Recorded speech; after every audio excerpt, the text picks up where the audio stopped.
नमस्कार, मैं धड़क खबर देख रहे हैं आप और मैं हूं आपके साथ शशांक। एक फोटो वायरल होती है शनिवार की शाम, जिसके बाद से बिहार की राजनीति में चर्चाओं का बाजार गर्म हो जाता है।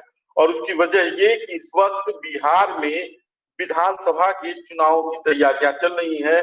सभी पार्टी दमखम लगा रहे हैं इस बात को लेकर कि बिहार में इस बार कैसे सत्ता पर काबिज हुआ जाए। ये फोटो लालू परिवार से वायरल होती है। लालू प्रसाद यादव के बड़े पुत्र तेज प्रताप यादव की ये फोटो वायरल होती है, जिसमें एक महिला के साथ फोटो उनकी देखी जाती है। उसके बाद से वो आते हैं जो सोशल मीडिया पर वायरल होने के बाद कि हमारी आईडी हैक कर ली गई है। इस पूरे मुद्दे पर बातचीत करेंगे। हमारे साथ इस मुद्दे पर बातचीत करने के लिए आरजेडी के प्रवक्ता आरजू खान जी जुड़े हुए हैं बिहार से, इनसे बातचीत करेंगे। सर, फोटो आप देख रहे हैं, तस्वीरें सामने हैं। जी क्या घटनाक्रम घटी है और इस पर क्या प्रतिक्रिया है आपकी? देखिए, मैं राष्ट्रीय जनता दल का आधिकारिक प्रवक्ता होने के नाते आपको एक चीज से आश्वस्त कर दूं कि मेरा जो काम होता है वो होता है पार्टी के बातों को बोलना, पार्टी के सिद्धांत को बोलना, पार्टी के संविधान को बोलना। उसके बाद अगर आप कहिएगा कि किसी के जीवन पे अगर मैं व्यक्तिगत टिप्पणी करूं तो मेरा जमीर इसके लिए आजादी नहीं देती है। खैर, आपने जो भी सवाल किए मैं उसका जवाब देता हूं। मुझे सबसे पहले ये बड़ी महत्वपूर्ण लगती है कि मैं फिर से आपको लालू प्रसाद यादव जी का वो ट्वीट जरूर एक बार फिर से सुना दूं। उन्होंने लिखा, निजी जीवन में नैतिक मूल्यों की अवहेलना करना, नैतिक मूल्यों की अवहेलना करना हमारे सामाजिक न्याय के लिए सामूहिक संघर्ष को कमजोर करता है। और इसी के वजह से उन्होंने एक देश में उदाहरण पेश किया है जिसको आज तक जो सत्ता में बैठी हुई जो पार्टियां हैं वो किस तरीके से किसी के प्राइवेट जीवन को, प्राइवेट मतलब व्यक्तिगत जीवन को किस तरीके से तार तार और शर्मसार करके राजनीतिक लाभ लेना चाहती है, इस पे सबसे पहले विराम लगना चाहिए। आदरणीय लालू प्रसाद यादव ने एक पूरे देश में एक उदाहरण पेश किया है, एक नजीर पेश किया है। और वो उदाहरण ये है कि राष्ट्रीय जनता दल के संविधान में अगर लिखा है कि जो भी सामाजिक मूल्यों की अवहेलना करता है, आप एक सामाजिक माननीय विधायक हैं आज के परिवेश में, और पूर्व में आप मंत्री हैं। आपका जीवन सिर्फ सार्वजनिक जीवन सबके लिए है। आपका निजी जीवन को सोशल मीडिया पे लाना, दिखाना कहीं ना कहीं राष्ट्रीय जनता दल आदरणीय लालू प्रसाद यादव के संघर्ष को कमजोर करता है। और इसकी वजह से उन्होंने एक बहुत बड़ा उदाहरण पेश किया कि अपने सुपुत्र को, जो आज के सत्ता पक्ष के लोग जो कहते थे कि ये प्राइवेट प्रॉपर्टी है, ये तो इनकी प्रॉपर्टी है, जो भी होंगे इन्हीं के होंगे, देश में एक उदाहरण पेश कर दिया कि उनको 6 साल के लिए निष्कासित कर दिया। और ये इससे पहले भी होता रहा है। आपको मैं बता दूं शशांक जी कि इससे पहले उन्होंने आदरणीय लालू प्रसाद यादव ने अपने 2 सगे सालों को आज तक निष्कासित किया, परिवार से भी निष्कासित किया, और आज तक सामाजिक मूल्यों के हिसाब से उनसे परस्परता नहीं रखी। ये है आदरणीय लालू चलिए, प्रसाद यादव के सामाजिक विचार। सर, सवाल एक है। राजनीति में जैसे जैसे चुनाव, मतलब बिहार का नजदीक आता है, कहीं भी जगह किसी भी विधानसभा का, लोकसभा का चुनाव नजदीक आता है, तो वहां पे इस तरह के ट्वीट वायरल होते हैं, इस तरह के सोशल मीडिया पोस्ट वायरल होते हैं। इसी क्रम में ये भी वायरल हुआ और उसी क्रम में एक ट्वीट उनके पुत्र ने लिखा, मेरे सोशल मीडिया प्लेटफॉर्म को हैक एवं मेरे तस्वीरों को गलत तरीके से एडिट कर मुझे और मेरे परिवार वालों को परेशान और बदनाम किए जाने की कोशिश की जा रही है।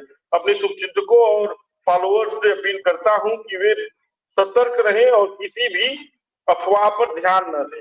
अफवाहों पर न ध्यान देने की अपील थी तेज प्रताप यादव जी की, लेकिन जी जी, परिवार ही अफवाहों में फंस गया। अगर उनकी अपील ये सही है तो देखिए सबसे बड़ी चीज है, अगर इन अफवाहों पे अगर खंडन करना चाहती, विराम लगाना चाहती, तो राष्ट्रीय जनता दल नैतिकता से कभी राष्ट्रीय जनता दल समझौता नहीं करती।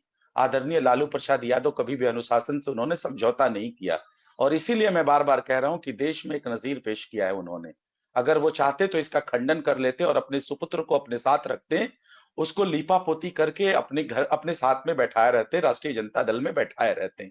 लेकिन उन्होंने तो बड़ा दिल दिखाया और बार बार ऐसी हरकतों को उन्होंने कहा कि सामाजिक हमारे संघर्ष को कमजोर करता है। और आप एडल्ट हो चुके हैं, आपके निजी जीवन ठीक है, अच्छी बात है, आपके निजी जीवन होना चाहिए, लेकिन आपको ये भी ख्याल होना चाहिए कि आज के दौर में आपकी जीवन सार्वजनिक जीवन है, क्योंकि आप पूर्व में मंत्री और अभी के माननीय विधायक हैं। राष्ट्रीय जनता दल के आदरणीय राष्ट्रीय अध्यक्ष आदरणीय लालू प्रसाद यादव के सुपुत्र हैं। तो आपका सोशल मीडिया पे आके सार्वजनिक जीवन करना कहीं न कहीं हमारे संघर्षों को कमज़ोर करता है, हमारे मूल्यों को, हमारे संस्कारों को कमज़ोर करता है। एक सवाल सर, विधानसभा के चुनाव है, इसी साल होने हैं, तैयारियां जोरों से हैं। इस तरह जी। की तस्वीरें और इसके बाद से बिहार की राजनीति में सवाल जवाब, विपक्ष की घेराबंदी कितना नुकसान पहुंचाएगी आरजेडी को, और किस तरह से आरजेडी इससे बाहर आएगी, लालू देखिए, परिवार बाहर आएगा? राष्ट्रीय जनता दल को विश्वास है 14 करोड़ बिहार वासियों के ऊपर, और बिहार वासियों ने लगातार एक अगर इलेक्शन को छोड़ दिया जाए तो हमेशा से बिहारियों ने ये सचेत किया है पूरे देश की आवाम को, और ये बताया है कि हमारी पहली पसंद राष्ट्रीय जनता दल है। हमारा जो सीएम का जो चेहरा है वो आदरणीय तेजस्वी प्रसाद यादव हैं। और आज के भी वक्त में जब हम बात कर रहे हैं 26 तारीख को, सबसे बड़ी लार्जेस्ट पार्टी राष्ट्रीय जनता दल बिहार की है, और आने वाले वक्त में भी जनता के आशीर्वाद से राष्ट्रीय जनता दल सीएम भी बनाएगी आदरणीय तेजस्वी प्रसाद यादव को। एक सवाल ये कि तेज प्रताप यादव कहते थे कि तेजस्वी अर्जुन है और हम उनके कृष्ण। अब कृष्ण महाभारत से बाहर है एकदम, जब संघर्ष शुरू होने वाला है, कैसे इलेक्शन फेस करेंगे, और इस पूरे घटनाक्रम के बाद जनता के बीच का संवाद? देखिए, लोकतंत्र में जनता मालिक होती है, मैं फिर से आपको कोट कर देता हूं, और जनता के आश्रय पे हम समाज के बीच में जाते हैं और अपनी बात को रखते हैं, और जनता हमारी बातों को जी। समझती है।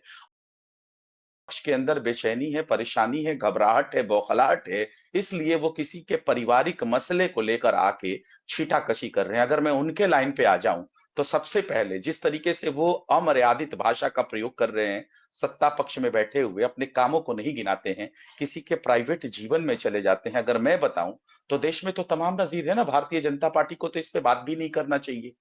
यशोदाबेन पे अगर अगर ईमानदारी से अगर बात कर दी है, तो उनको यशोदाबेन पे आदरणीय नरेंद्र मोदी जी के धर्मपत्नी पे भी बात करनी चाहिए। उनको मनोज तिवारी के ऊपर भी बात करनी चाहिए, उनको कंगना रनावत पे भी बात करनी चाहिए, उनको स्मृति ईरानी पे भी बात करनी चाहिए। देश में पहली आतंकवादियों की अगर बहन जो है वो प्रज्ञा साध्वी ठाकुर है, उसके ऊपर भी उनको बात करना चाहिए। लेकिन ये ओछी राजनीति करते हैं, हमें उकसाने की कोशिश करते हैं कि हम किसी के प्राइवेट जीवन में चले जाएं और किसी के बहन को, किसी के धर्म पत्नी को, किसी के बहू को, किसी के बेटी को अपमानित किया जाए। ये गिरी हुई मानसिकता है। हम किसी के प्राइवेट वैवाहिक जीवन को हम साझा नहीं करना चाहते हैं। चलिए, एक अंतिम सवाल भी लेंगे हम आपसे, मतलब जी। एक दो सवाल और। पहला सवाल ये कि जिस तरह से ये पूरा घटनाक्रम हुआ है, इसके जी। बाद से क्या जो महागठबंधन है उसमें भी कुछ बातचीत चर्चाएं चल रही हैं कि अब किसके साथ चुनाव लड़ना है? लोग कह रहे थे, कन्हैया कुमार यात्रा भी इसलिए निकाल रहे थे, अभी एक मुद्दा भी बन गया है कि इस मुद्दे को लेकर भी कांग्रेस आपसे हटके रहेगी। एक सवाल ये है कि महागठबंधन पे इसका क्या प्रभाव पड़ेगा, या जो इंडिया अलायंस इस पर क्या प्रभाव पड़ेगा? देखिए, महागठबंधन का जहां तक सवाल है, महागठबंधन कई दशकों से नेचुरल गठबंधन है। इसमें कोई इफ बट वाली कोई संशय और शंका होनी ही नहीं है। हम इंटैक्ट रूप से आगे बढ़ रहे हैं, चुनाव में जा रहे हैं, कोऑर्डिनेशन कमेटी की अध्यक्षता कर रहे हैं leader of opposition Tejashwi Prasad Yadav ji. और मैं आपको एक चीज और बता दूं कि हमारे गठबंधन का स्वरूप और बड़ा होगा। मैं बड़ी यकीन के साथ कह रहा हूं। और वो लग रहा है स्वरूप नीतीश कैसे कुमार बड़ा जी को होगा? आप लोग बुलाएंगे? नहीं, नहीं, हमको थका-हारा बेबस, लाचार और मानसिक रोग से एकदम थके-हारे मुख्यमंत्री की हमें ज़रूरत नहीं है। हमें ज़रूरत है 14 करोड़ बिहार वासियों की, हम उनके बीच में जाएँगे। आप क्या चाहते हैं कि हम अपने पैर पे कुल्हाड़ी मार लें? हमको नहीं चाहिए ऐसा। लेकिन जिस तरीके से ब नहीं, इसके पहले तो एनडीए आप लोगों का ने स्वागत किया, फूल माला लेकर स्वागत किया, इफ्तार पार्टी में स्वागत किया, होली समारोह में स्वागत किया है। आपका एकदम सवाल जवाजिब है, आपका सवाल भी सही है, लेकिन मैं आपको इसी काउंटर में इसका जवाब देता हूँ। आप ये बताइए, जब प्रदेश के मुख्यमंत्री खुद ऑन रिकॉर्ड आते हैं और मीडिया में कहते हैं कि हमको भारतीय जनता पार्टी तबाह कर रही है, हमको परेशान कर रही है, हमको तोड़ना चाहती है, तो समाजवाद के नाते राष्ट्रीय जनता दल अपना बाहें फैलाती है और उनको लेके आती है, और यही राष्ट्रीय जनता दल की यही पहचान है। गरीब, वंचित, शोषित, दबे कुचलों की आवाज है राष्ट्रीय जनता दल। और वो तो प्रदेश के मुख्यमंत्री थे। उन्होंने खुद कहा कि मिट्टी में मिल जाऊंगा, लेकिन भारतीय जनता पार्टी में नहीं जाऊंगा। यही नहीं, उन्होंने तो देश में एक उदाहरण ये भी बताया कि अब जितने भी 14 करोड़ बिहारी थे, उनके सर के बाल, दाढ़ी के बाल और हाथ की उंगली की नाखूने तक काट के फोरेंसिक रिपोर्ट के लिए, ये बताने के लिए दिल्ली भेजा कि हमारा डीएनए भारतीय जनता पार्टी का नहीं है। तो ये है आदरणीय तेजस्वी प्रसाद यादव जी के बोल। तो उस वक्त में जब आदरणीय तेजस्वी प्रसाद यादव, नीतीश कुमार जी, वो आप जब ये कहते थे कि भारतीय जनता पार्टी हमको परेशान कर रही है, तो अपेक्षित महसूस कर रहे थे, तो हमने उस अपेक्षित को अपने साथ में लेने का काम किया। लेकिन अभी एकदम स्पष्ट हमारा ये कहना है आधिकारिक प्रवक्ता के तौर पे कि हमको थका हारा, बेबस, लाचार, मजलूम, पकड़ुआ मुख्यमंत्री की जरूरत नहीं है। अंतिम सवाल, अभी जी सर। बहुजन समाज पार्टी जो उत्तर प्रदेश की एक पार्टी और देश की बड़ी पार्टी है, मायावती जी लगातार मुख्यमंत्री रही 4 बार, उन्होंने अपने भतीजे को बाहर निकाला था पार्टी से, फिर वापस लिया, फिर निकाला, फिर वापस लिया। तेजू भैया चुनाव के पहले वापस आएंगे या इस बार बाहर है तो 6 साल का वनवास काटना पड़ेगा? देखिए, अगर अनुशासन में कोई आ जाता है, अनुशासन के साथ अगर सारी कुछ चीजें अगर हो जाती है, तो ये देखने वाला विषय है। क्योंकि ऐसे तमाम लोग हैं जिनके ऊपर 6 साल का निष्कासन हुआ था, 6 साल के बाद वो उनको पार्टी ने वापस लिया है, इसमें कहीं शंका संशय नहीं है। लेकिन इसमें हमको इंतजार करना होगा। भविष्य की चीजें मैं अभी कैसे आपको बता सकता हूँ, कैसे साझा कर सकता हूँ, क्योंकि मैं मैं भविष्य का चुनाव से वक्ता पहले की बात कर रहा हूँ सर, इसी वर्ष चुनाव है और चुनाव से पहले की मैं बात कर रहा हूँ। और ठीक है, आप सही कह रहे हैं, चुनाव 5 महीने 6 महीने के बाद है, मैं अभी उसकी घोषणाएं नहीं कर सकता। जो भी होगा आप देखते रहिएगा। और लेकिन एक चीज ये तय है कि आदरणीय लालू प्रसाद यादव ने देश में एक उदाहरण बनाया है, जिससे सत्ता पक्ष में बिहार में बैठे हुए जो डबल इंजन की खटारा सरकार है, उनके अंदर बेबसी है, लाचारी है, मजबूर हो गए हैं, इसलिए वो किसी के पारिवारिक जीवन के ऊपर कटाक्ष कर रहे हैं। अगर तेज प्रताप यादव कहीं से चुनाव लड़ेंगे तो आरजेडी उनके खिलाफ प्रत्याशी उतारेगी, सर ये तो अगर फिर वो भविष्य की निष्कासित है बात तो? है। अगर आपने तो फिर भविष्य की बात ही की, मैं तो यही कह रहा हूं, मैं नहीं, मैं आज के अभी की बात परिवेश कर में रहा हूँ, बात करूंगा। चुनाव है, अगर मान लीजिए उन्हें नहीं नहीं, निष्कासित किया गया है तो मौन समर्थन तो नहीं दिया जाएगा? आपने सही कहा, लेकिन भविष्य में आने वाली बातें आप हमसे पूछ रहे हैं, मैं आज के दौर की मैं बातें बता सकता हूं। कल क्या होने वाला है, परसों क्या होने वाला है, उसकी बातें मैं नहीं बता सकता। मतलब अभी लेकिन ये एक दो चीजें, मैच करने वाली बात है कि हो सकता है। नहीं नहीं हो सकता है, ये कैसे मैं कह सकता हूं, ये पूरी तरह से आदरणीय लालू प्रसाद यादव जी के हाथों में है। पार्टी के राष्ट्रीय जनता दल के संविधान के हाथों में है, किस तरीके से क्या होता है आगे आने वाले वक्त में आपको पता चलेगा। मैं आज के दौर में एक दो तीन चीजें मैं आपको स्पष्ट कर देता हूं। राष्ट्रीय जनता दल कभी भी भारतीय जी। जनता पार्टी, जो मतलब कॉम्युनल जो शक्तियां हैं, जो देश में एक दूसरे को लड़ाने का काम करती है, उनके साथ कभी भी हाथ नहीं मिलाती है। हमारे रीढ़ की हड्डी सलामत है। हम नीरव मोदी, विजय माल्या की तरह नहीं है, जो देश की सरकार को कुछ प्रतिशत कमीशन दे के देश की सरकार उनको बाहर का रास्ता दिखा देती है। हम वैसे लोग नहीं हैं, हमारी रीढ़ की हड्डी सलामत है। हम भारतीय जनता पार्टी से कट जाएंगे, मर जाएंगे, लेकिन हम कभी भी अपने मतलब सेकुलर जमातों के साथ हम समझौता नहीं करेंगे। जो हमारी सेकुलर जो विचारधारा है, जो अंबेडकर विचारधारा है, जो कर्पूरी विचारधारा है, जो गांधी की जो विचारधारा है, जो अंबेडकर की जी। विचारधारा है, हमारा कभी उससे समझौता नहीं होता है।